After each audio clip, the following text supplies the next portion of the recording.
Ils nous ont expulsés, mon fils. Nous n'avons pas de nouvel an. La phrase sortit brisée, presque avalée par les sanglots, tandis que Laura essayait de protéger son visage du vent froid qui fouettait l'Avenida Paulista en cette après-midi grise. Elle portait l'uniforme usé de femme de ménage, encore taché du dernier travail qu'elle avait effectué avant de tout perdre. Miguel, trop petit pour comprendre le poids de ces mots, serra sa mère de toutes ses forces, sentant son corps trembler. Il ne comprenait pas entièrement ce que signifiait ne pas avoir de nouvel an, mais il comprenait la peur dans sa voix, et cela suffisait déjà à serrer son petit cœur. Laura s'agenouilla sur le sol dur de l'arrêt de bus, serrant son fils contre sa poitrine, tandis que les gens passaient en hâte, chargés de sacs, riant, parlant de fêtes et de projets. Pour le monde, c'était simplement une fin d'année de plus. Pour elle, c'était le fond du gouffre. Cette expulsion n'avait pas été seulement une perte matérielle. Ça avait été la confirmation que tout ce qu'elle avait essayé de construire s'était effondré d'un seul coup. Elle avait travaillé des années à nettoyer des maisons, des bureaux, des toilettes, qui n'étaient pas les siens, toujours convaincue que l'effort apportait la sécurité. Au final, il ne restait que la rue. Miguel leva sa petite main et essuya les larmes de sa mère avec la manche de son manteau. « Ne pleure pas, maman. On a l'un l'autre. » Sa voix était fine mais ferme, comme s'il répétait quelque chose qu'il avait entendu maintes fois. Laura ferma les yeux un instant. Comment un enfant pouvait-il être plus fort qu'elle à cet instant? Elle inspira profondément, essayant de se ressaisir, car elle savait que si elle s'effondrait là, elle n'aurait plus la force de se relever ensuite. L'argent qui restait tenait dans le creux de la main, un billet froissé et quelques pièces. Laura compta plusieurs fois, comme si la somme pouvait changer. Elle ne changea pas. Elle acheta un encas simple pour Miguel, s'assit sur le trottoir et observa son fils manger avec appétit. Elle fit semblant de ne pas avoir faim, mais l'estomac lui faisait mal. Plus que cela, ce qui faisait mal, c'était la sensation d'échec, d'avoir échoué dans la seule chose qui importait vraiment, protéger son fils. Quand la nuit commença à tomber, le froid s'intensifia. Laura attira Miguel tout près, l'enveloppant de son propre corps, essayant d'être un abri. Ce fut alors qu'une ombre s'arrêta devant eux. Un homme grand, bien habillé, au visage sérieux, observait la scène en silence. Laura sentit immédiatement l'instinct de défense s'allumer. Elle serra Miguel contre elle, prête à se lever et à partir, même sans savoir où aller. « Excusez-moi, » dit l'homme d'une voix calme. « Je vous ai entendu. » Laura releva le menton, trop fière pour mendier. « Nous allons bien, » répondit-elle sèchement, même si elle savait que c'était un mensonge. L'homme ne s'éloigna pas.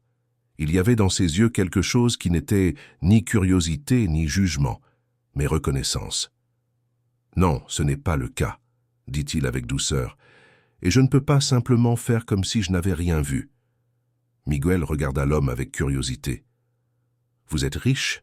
demanda-t-il sans filtre. Laura sentit son visage s'empourprer de honte, mais l'inconnu esquissa un léger sourire. « J'ai de l'argent, oui, » répondit-il. « Je m'appelle Raphaël. » Le nom resta suspendu dans l'air, simple et direct. Laura ne savait pas pourquoi, mais cela la désarma un peu. Raphaël expliqua qu'il possédait un hôtel tout près et qu'il pouvait payer une chambre pour cette nuit-là. Rien de plus. Aucune promesse, aucune exigence. Laura sentit son cœur s'accélérer. La proposition semblait trop belle pour être vraie.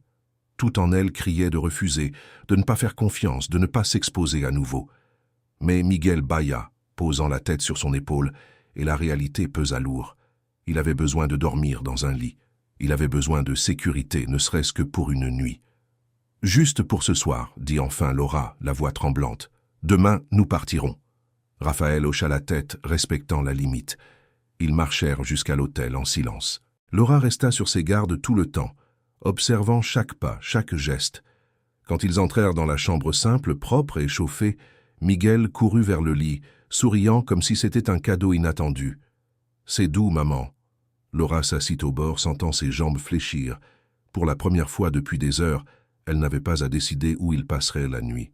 Raphaël posa la clé sur la table et prit congé sans insister. Laura observa la porte se fermer, sans savoir encore si c'était du soulagement ou de la peur.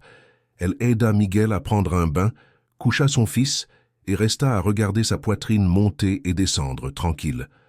Ce petit corps lui faisait une confiance absolue, même quand elle sentait qu'elle ne la méritait pas. Quand Laura se coucha enfin, la fatigue l'emporta. Elle dormit peu et mal, se réveillant plusieurs fois pour vérifier que Miguel était toujours là, que le plafond existait encore. Au matin, la lumière entra par la fenêtre et apporta une sensation étrange de recommencement. Le téléphone vibra avec un message de Raphaël proposant le petit déjeuner. Laura voulut refuser, mais n'en eut pas le temps. Le plateau arriva. De la nourriture chaude, simple mais suffisante pour faire sourire Miguel. Pendant que son fils mangeait, Laura pensait à ce qui viendrait ensuite. Elle ne pouvait pas dépendre de quelqu'un. Elle devait travailler. Elle devait sortir de cette situation de ses propres mains. Quand Raphaël suggéra de parler, elle accepta, toujours méfiante. Ils s'assirent dans le hall. Ce fut là qu'il parla de l'épouse qu'il avait perdue, de la solitude que l'argent n'avait pas réussi à combler. Laura écouta en silence, percevant que, malgré les différences, il y avait là une douleur semblable à la sienne. « Je ne veux rien en échange, » dit Raphaël. « Je veux seulement aider. » Laura inspira profondément. Pour la première fois, elle envisagea que peut-être toute aide ne cachait pas un piège. « J'accepte, » dit-elle, « mais je veux travailler. » Raphaël sourit, comme si c'était exactement la réponse qu'il attendait. En retournant dans la chambre, Laura sentit quelque chose qu'elle n'avait pas ressenti depuis longtemps. Ce n'était pas du bonheur, c'était de la possibilité. Un mince fil d'espoir, fragile, mais réel. Elle regarda Miguel, qui dessinait par terre, et se promit à elle-même de ne pas laisser ce fil se rompre. Pas pour ce nouvel an, pas après tout cela. Laura passa le reste de la matinée assise sur le lit, à observer Miguel dessiner sur le sol de la chambre avec les crayons de couleur que Raphaël avait laissés la veille au soir. Le garçon semblait plus léger, comme si le poids de la journée précédente était resté dehors de ses murs. Cela apportait du soulagement, mais augmentait aussi la responsabilité qu'elle ressentait. Elle ne pouvait pas se permettre d'échouer à nouveau. Cette aide était temporaire, et elle devait la transformer en un vrai recommencement. Raphaël apparut au début de l'après-midi, gardant la même attitude respectueuse sans envahir l'espace. Il demanda si Laura avait de l'expérience au-delà du ménage, si elle avait déjà travaillé dans le service client, en magasin, n'importe quoi. Elle raconta qu'avant de devenir femme de ménage fixe, elle faisait un peu de tout. Elle nettoyait, organisait, servait les clients quand il fallait remplacer quelqu'un. Elle avait toujours beaucoup travaillé. Seulement, elle n'avait jamais eu l'opportunité d'évoluer. Raphaël écouta avec attention, sans l'interrompre, comme si chaque détail comptait. Il parla d'une amie qui tenait une petite boutique et avait besoin d'aide. Rien de garanti, juste une conversation. Laura sentit son cœur s'accélérer. Cela pouvait être la chance dont elle avait besoin. Même avec la peur de créer des attentes, elle accepta. Elle préférait essayer et échouer plutôt que de rester immobile. Miguel, en entendant que sa mère pourrait travailler, afficha un sourire fier, comme si c'était la plus grande des victoires. Le lendemain, Laura se leva tôt. Elle choisit les vêtements les plus présentables qu'elle avait, passa la main dans ses cheveux, inspira profondément devant le miroir. Elle n'aimait pas ce qu'elle voyait, mais elle devait y aller quand même. Raphaël proposa de la conduire, mais elle refusa. Elle avait besoin de sentir qu'elle avait encore le contrôle de sa propre vie. Elle prit les transports avec la carte qu'il lui avait donnée, portant plus d'espoir que de confiance. L'entretien fut simple, direct. Cécilia, la propriétaire de la boutique, posa des questions objectives. Laura répondit avec sincérité, sans cacher les difficultés. Elle parla de son fils, du besoin de stabilité, de la volonté de travailler. Quand elle entendit qu'elle était embauchée, elle sentit ses jambes trembler. Elle ne pleura pas là par fierté, mais remercia la voie nouée. Elle sortit de la boutique avec la sensation que, enfin, quelque chose avait marché. Elle revint à l'hôtel presque en courant. Miguel l'accueillit avec une étreinte serrée quand elle lui annonça la nouvelle. Raphaël célébra aussi, mais sans excès, comme s'il savait que ce moment était le sien. Dans les jours qui suivirent, Laura commença à travailler. La routine était fatigante, mais digne. Elle vendait des vêtements pour enfants, discutait avec des mères, aidait les enfants à choisir des couleurs. Chaque sourire qu'elle recevait semblait recoudre un morceau de ce qui était déchiré en elle. Raphaël continuait à être présent, mais jamais envahissant. Parfois il apparaissait avec de la nourriture, parfois il demandait simplement comment s'étaient passées les journées. Miguel s'était attaché à lui naturellement, comme s'il reconnaissait quelque chose de sûr en lui. Laura observait tout avec prudence, mais aussi avec gratitude. Il n'y avait pas d'exigence, pas de pression, seulement du soutien. Un soir, après que Miguel se fut endormi, Laura descendit dans le hall et trouva Raphaël assis, regardant son téléphone. Ils parlèrent longuement. Elle parla de la peur de faire confiance, de la relation passée, des marques qui faisaient encore mal. Raphaël parla du vide qui était resté après la perte, de la sensation d'avoir tout et de n'avoir rien. Ils ne se promirent rien l'un à l'autre. Ils partagèrent seulement des vérités. Au fil des jours, Laura parvint à mettre un peu d'argent de côté. Ce n'était pas beaucoup, mais c'était un début. Elle commença à chercher un endroit simple où vivre.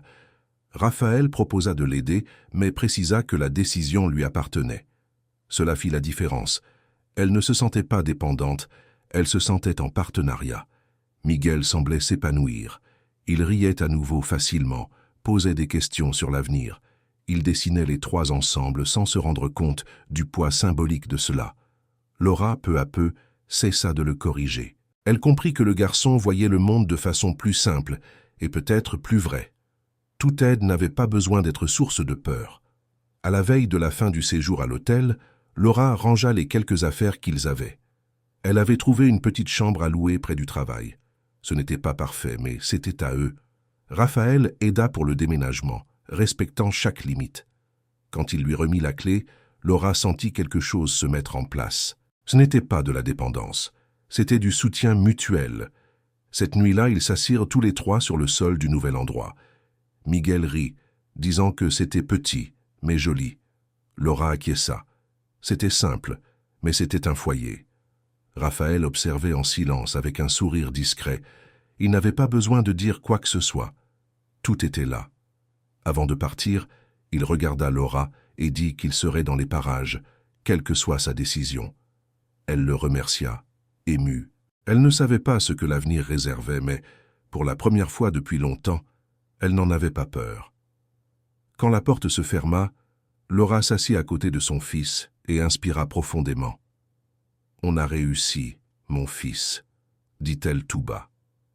Miguel sourit et répondit « Je le savais ». Laura rit, sentant une paix timide, mais vraie. Le nouvel an n'avait pas été comme elle l'avait imaginé, mais il avait apporté quelque chose de plus important que la fête ou la promesse. Il avait apporté la dignité, l'espoir et la certitude que, même après avoir été expulsé, il était encore possible de recommencer. La première nuit dans la nouvelle chambre, Laura mit du temps à s'endormir. Le silence était différent, moins lourd. Miguel respirait calmement à côté d'elle, serrant l'oreiller fin mais propre. Elle pensa à tout ce qu'ils avaient perdu, mais aussi à tout ce qu'ils avaient survécu. Elle pensa à Raphaël, non comme un sauveur, mais comme quelqu'un qui avait choisi de ne pas détourner le regard. L'avenir était encore incertain, plein de défis et de peurs réelles. Malgré cela, Laura sourit dans le noir. Pour la première fois, elle ne se sentait pas expulsée de sa propre vie. Elle se sentait en train de reconstruire, lentement, avec dignité, courage et espoir.